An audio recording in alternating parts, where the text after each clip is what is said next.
My name is Nina. I have a background in neuroscience, and this is my first year in LS. Hi, my name is Lisa. I'm a second-year PhD student here.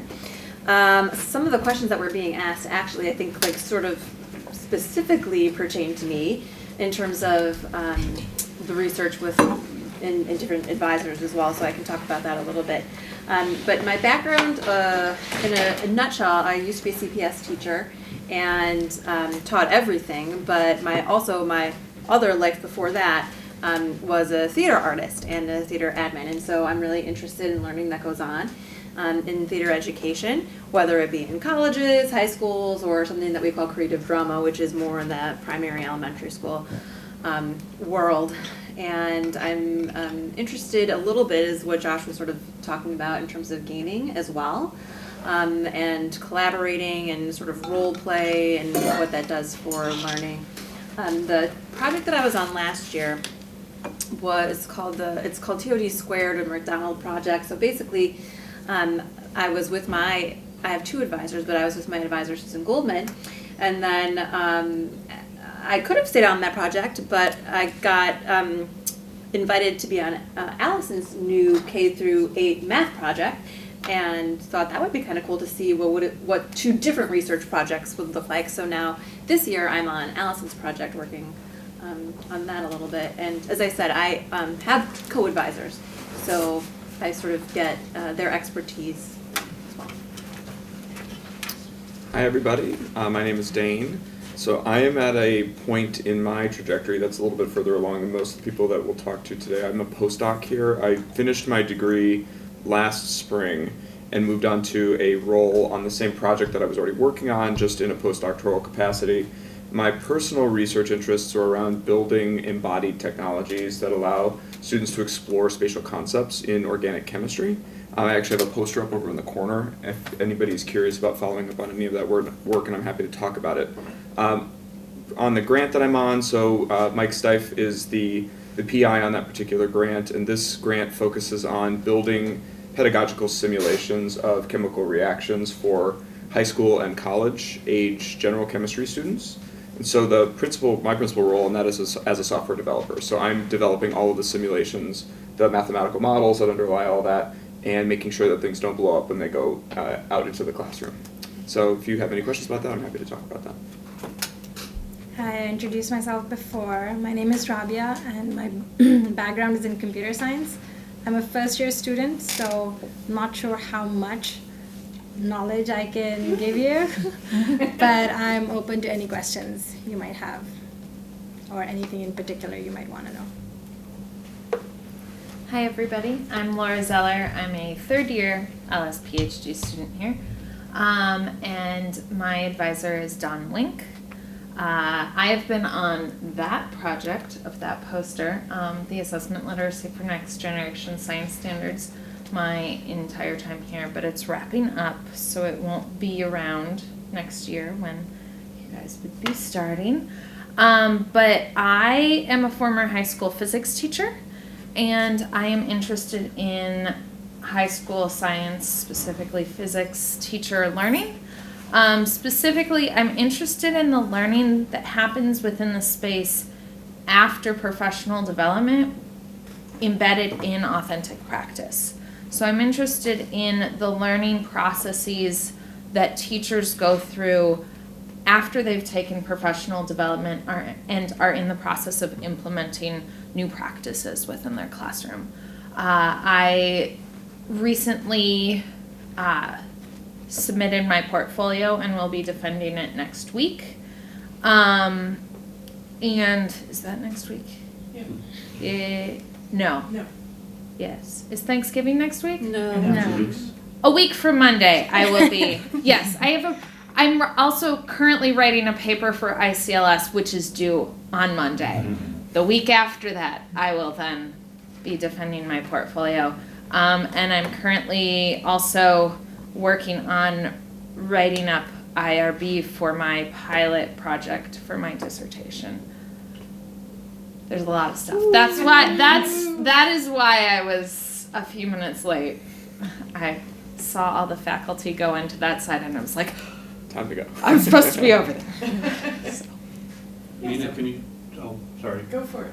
I was going to go back to Mina. Can you say a little bit more on who your advisor is? Yeah, so I actually work with Susan Goldsman, and my specialization is in communication, and I'm interested in different types of discourse and how different mediums can shape the shape of discourse, especially in public spheres, and I'm also interested in like organizational change. Hmm.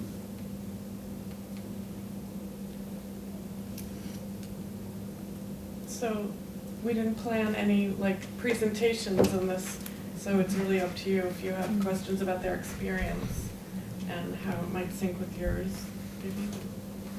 And you're a student as well, right? Yes, so I'm Prakriti, I'm a second year. I go by Prak, just in case. I'm interested in social emotional learning and collaborative knowledge building. And unlike a lot of folks who've been here, I'm not interested in younger students. I'm more interested in the transition between high school and college.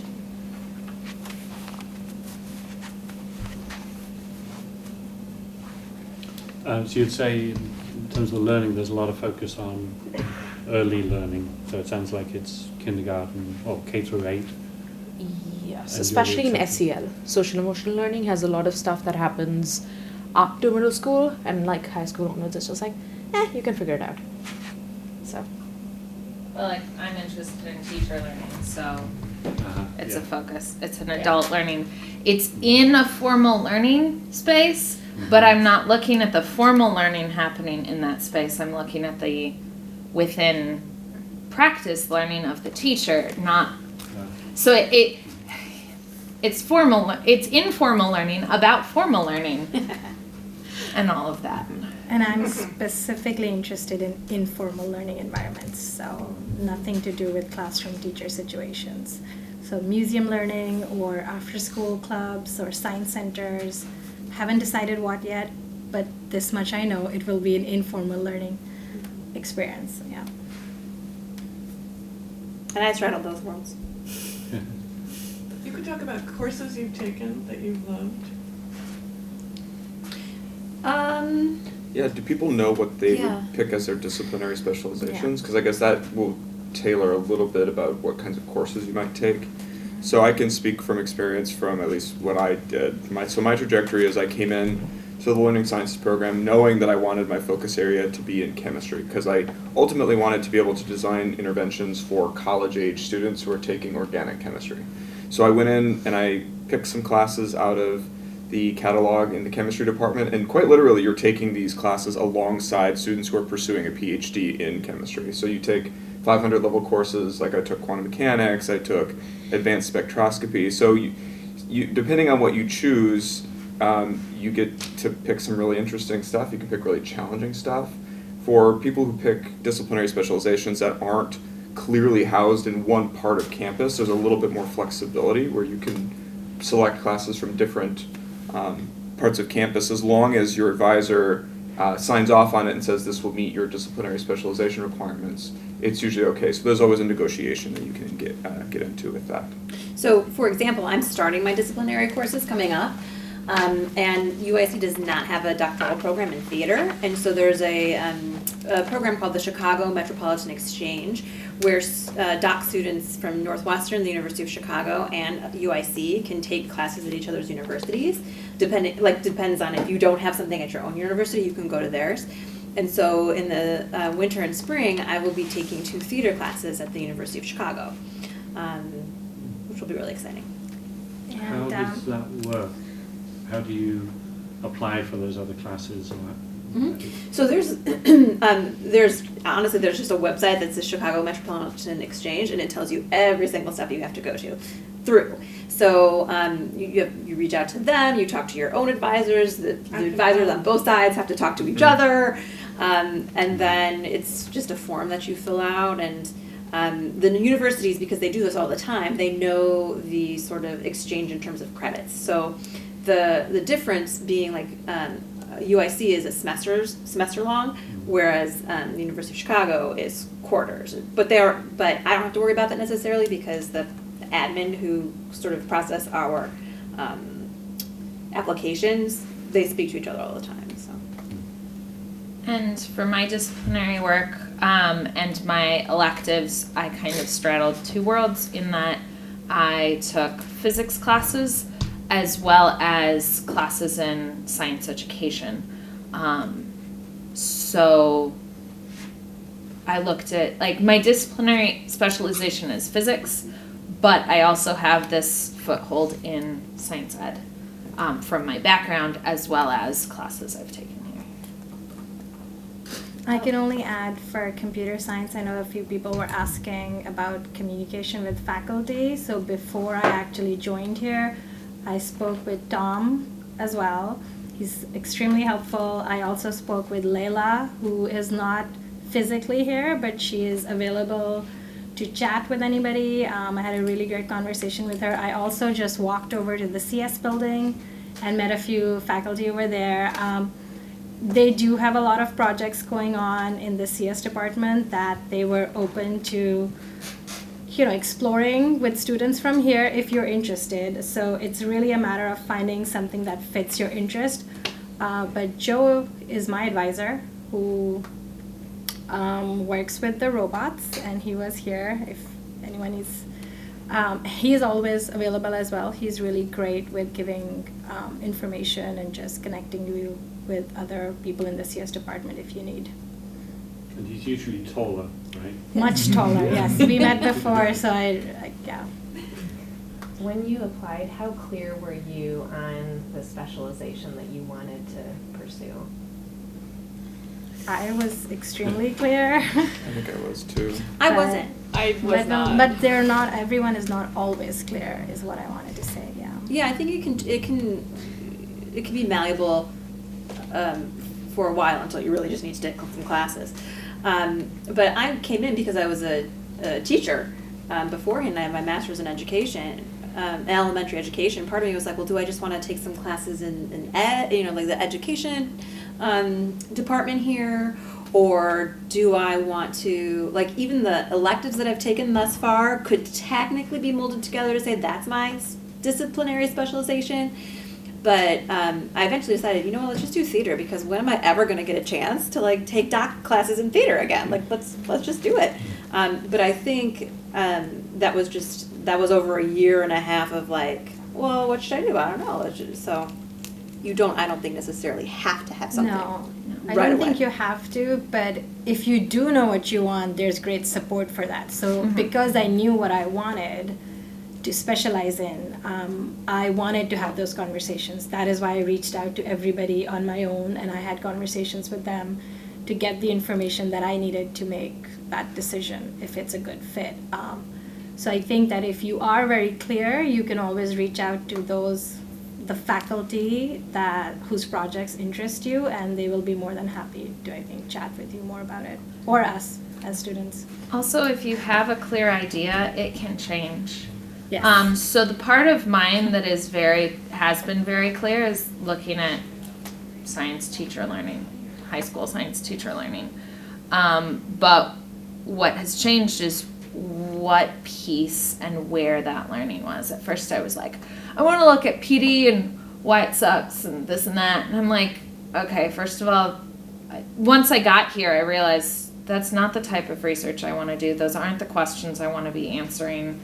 People have answered them, and it doesn't really make, so my conception of the phenomena changed, but my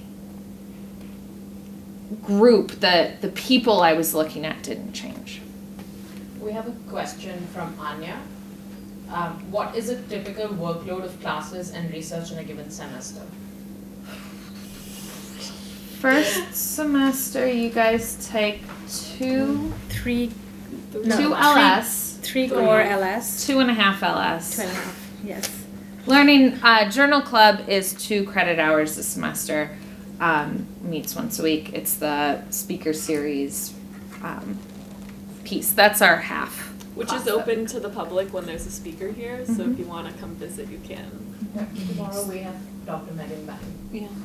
So I think it just depends on what year you're in, or like where you are within the program. So the beginning, like your first 2.5-ish years, you're always taking this one class called Journal Club.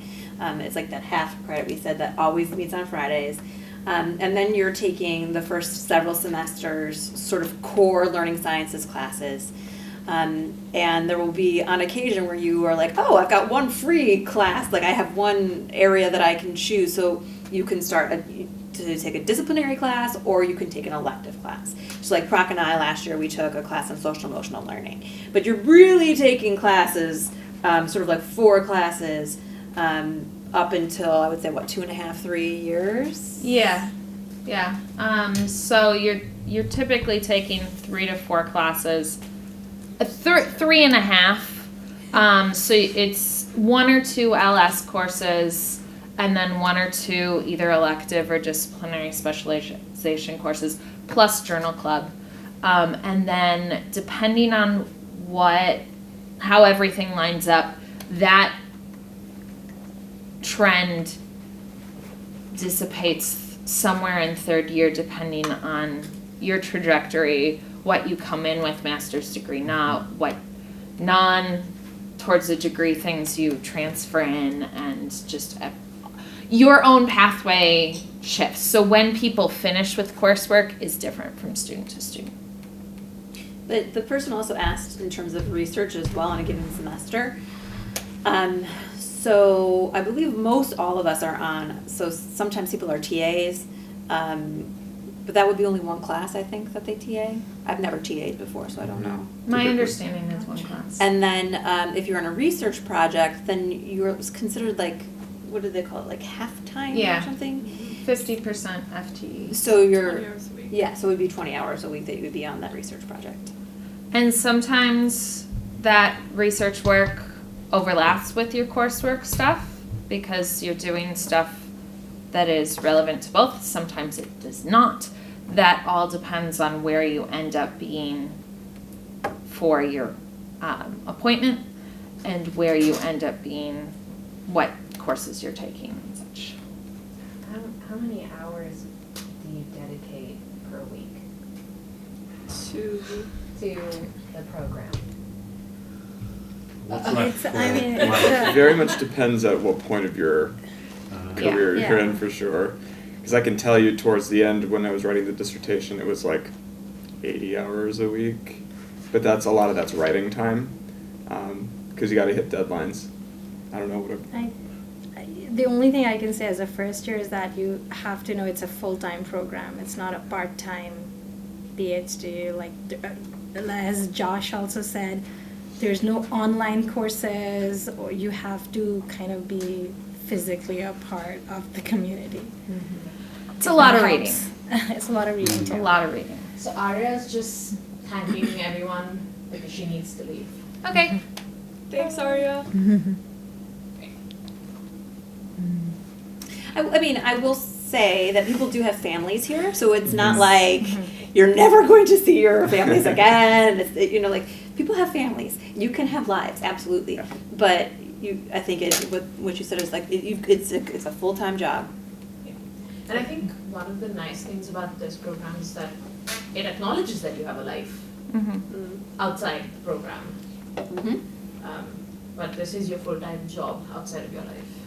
I think we were also talking the other day about how this program, at least for me, I feel like this program still lets me be a person and not just solely a student, which is really nice. Maggie asks, as a TA, are you in a position of assisting or truly teaching a course, or is it possible to do either? It depends on what course. I will be instructing 2 courses next year, but that's because of the relationship I have with the head of the physics department and my background as a teacher and what they have available to me, and what I've negotiated. That's not automatic. Dane, did you ever TA? Yeah, I had to TA both for learning sciences and chemistry. So in chemistry, it's very much a traditional setup where you will run the discussion section. So you're really there to supplement the lecture. So really the lecture is where most of the kind of core instruction happens, but you're really given free rein during the discussion section to cover essentially whatever you would like to cover. You can let it be up to the students to bring questions to you. I used that time to do a lot of instructing, using kind of best practices from what we talk about in classes here in Learning Sciences, And it paid off because we saw those students did better than all the other sections by like 20 points on average, which was pretty impressive in a chemistry course. So that was really kind of great to actually see the fruits of that labor actually bear fruit. In the Learning Sciences course that I kind of co-taught that with Allison. Which one? That was the 500. Okay. And that was for a semester, I think it was last year that I did that. And that was very much, or maybe 2 years ago, it's been a bit. But the way that was structured was very much a negotiation between Allison and I, and she was very flexible. So if there was a week that I wanted to run the discussion because it was about stuff that I was pretty knowledgeable about, she was more than happy to just let me take the lead those weeks. But otherwise, I think it just comes down to the department and the relationship that you build with the course instructor. And I think Alexa's also done something similar. She's one of the students who's not here. Alexa's an instructor of a math course for pre-service teachers, elementary teachers. And that's because she has a math teaching background, and her advisor is in math education and learning sciences, Allison Castro Superfine. So I just wondered if, Dane, you wanted to say something about moving towards the dissertation and sort of the assessments on the hurdles that, unless you already said it when I was out of the room. I don't think I did. Yeah, so there are a few major milestones that you have to hit per the handbook for the LS program. Obviously, the first is your portfolio, and people who are in portfolio stage maybe can talk a bit more at length about that. But then you have to put together a formalized proposal of your dissertation research and defend that, do this standard oral defense of the proposal. And then you kind of are set on a course, so essentially your proposal becomes a contract between you and your committee to say, this is what I'm going to do, and in fulfilling this contract, I will be conferred the degree of a PhD. So you then have a roadmap for what you need to do, and you'll get support from your PI and your advisor, and also your committee, depending on to what extent you interface with them on a day-to-day basis or on a weekly basis, to see that research program come to fruition. And then once you've got all of your data collected, and some people actually will go into the portfolio defense, or I'm sorry, the proposal defense with their data set already in hand, and really what they're saying is, this is what I want to then do with this data set, because the data sets can be derived from existing projects that you're on. You don't have to go out and collect everything completely de novo, but again, that comes down to what you and your committee agree on. So in my case, none of my data had been collected, so I had to go out, I had to run over 400 students through a protocol. They brought them into the lab, they did a couple different interventions that I designed, collected all the data from them, and then once you have all your data, it's really just about carving time into your day, every day, to do some writing, because you're still going to be on projects. So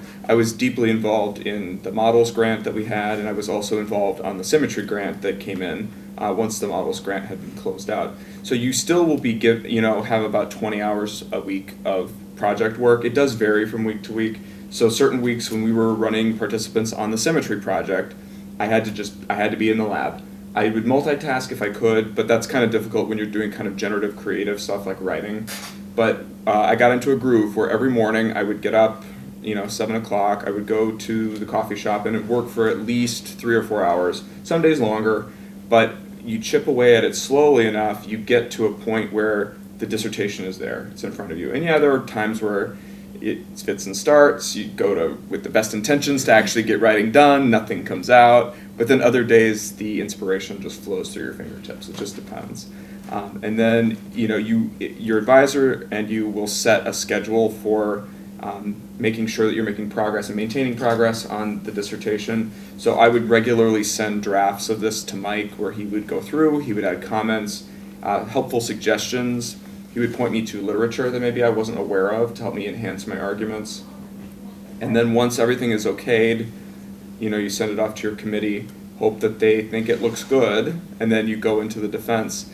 And one of the pieces of advice that I thought was really helpful is that your committee really does want you to succeed. They're not trying to throw a curveball and get you to drop out of the program. They really want you to become a PhD. So it's a daunting task, but really you have a group of people who just want to see you become a member of their community. So it's been a very cathartic experience. and it's stressful, but you will appreciate the outcome. A question to anyone on the panel. If there's something that you could advise yourself before you started the program, what would it be? You know, if I knew then what I know now, what is it? Calm down. Calm down. I think I feel like a lot of times I'm still in the process of articulating what I want and what I need and what I'm interested in. And I think I'm just now starting to frame it in a way that is a testable question. But I think at the time I was like, I'm interested in this and that and this, and they're not even connected, but actually it turns out that they are. And I didn't really understand it at the time. I would probably just tell myself to be more candid with myself, and to just slow down and make more time to just slow down. Anyone else?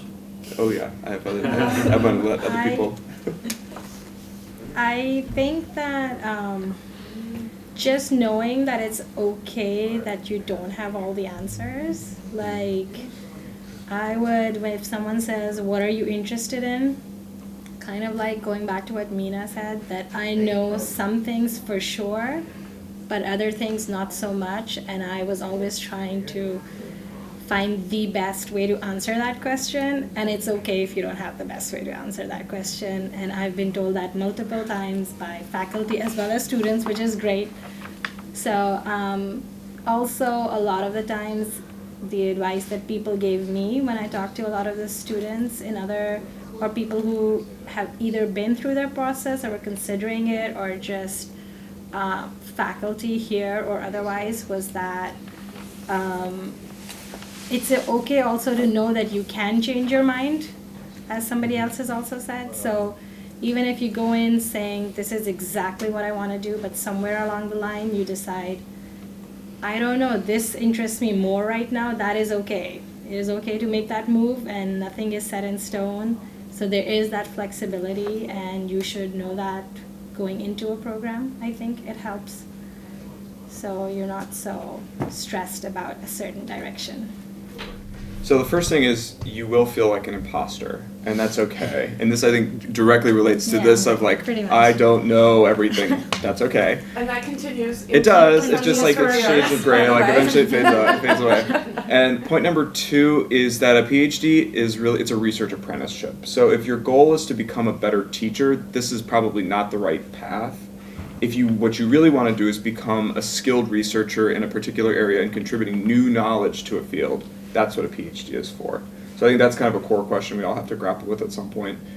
Good point. And just make sure that you ask yourself that question seriously. Yeah, very good point. And my very quick input is learn how to take care of yourself. Learn what you need to continue to function and be a person. Because it's really easy to push yourself towards drowning.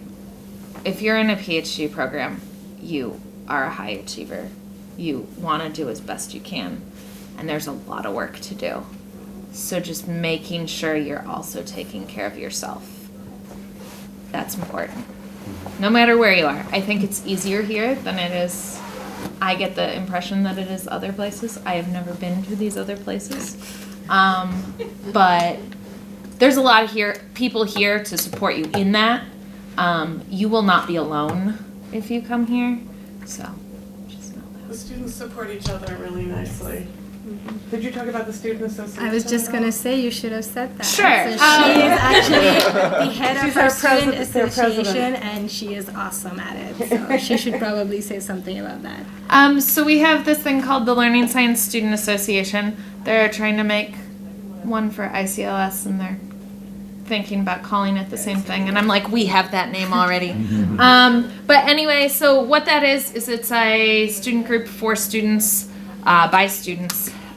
So I was elected by the other students, and the presidents rotate through.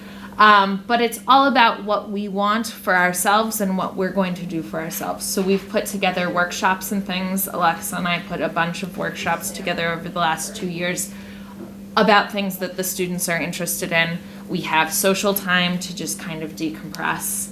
And whatever the students at that time need and want. We're also a voice to be able to take needs from the students and communicate them to faculty without having to have like one person be like, ugh. So. And I think one of the things that I've personally can vouch for is the fact that these guys become as much your family as your family does. Yeah. Great, thank you. Thank you. Thank you.